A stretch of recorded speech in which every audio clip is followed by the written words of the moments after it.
TDs and senators is urging the government to create a traffic light system for travel from the US and Canada to Ireland in time for Christmas. Well, we're joined now by editor of Air and Travel magazine, Eoghan Corry. Good evening to you, Eoghan. Look, it took months for the EU to agree its travel light system, or its traffic light system rather. Is this realistic? It is quite realistic. Like, the EU have gone through two different travel policies while we have been more or less carrying on to our own agenda.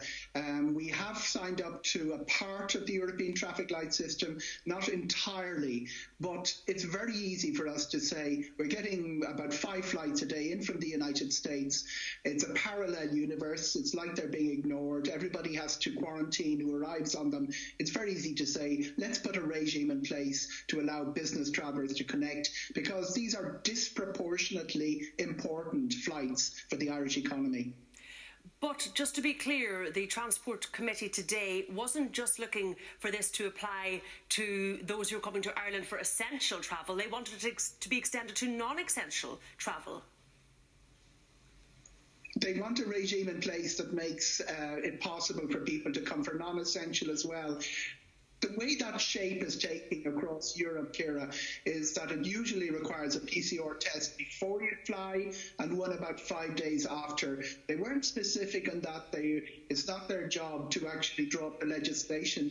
And of course, these are recommendations, about 20 of them, which go to the government.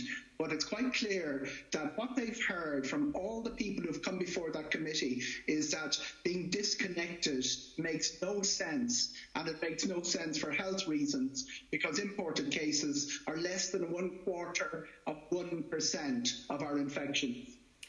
How many people are looking on to fly into Ireland for Christmas time from the US and Canada? I mean, what flight numbers are we looking at?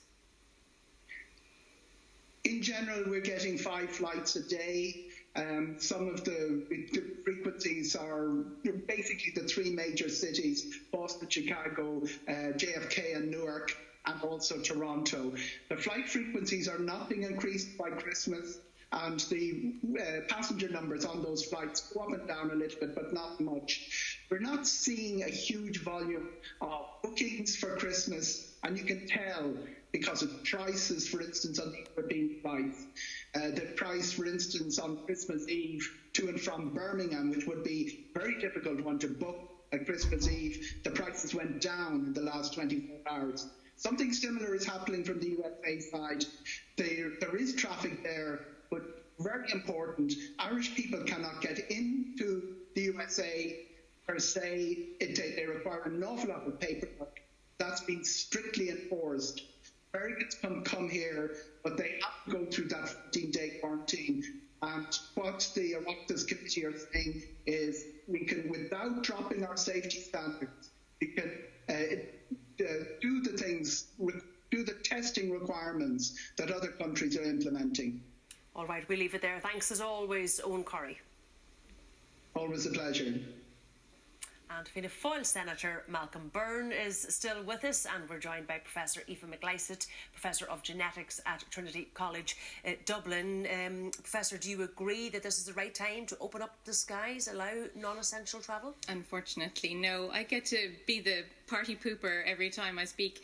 I think we don't have the virus transmission under control even within the country, and adding international travel, non-essential international travel, is just adding another level of complexity to an already very difficult situation.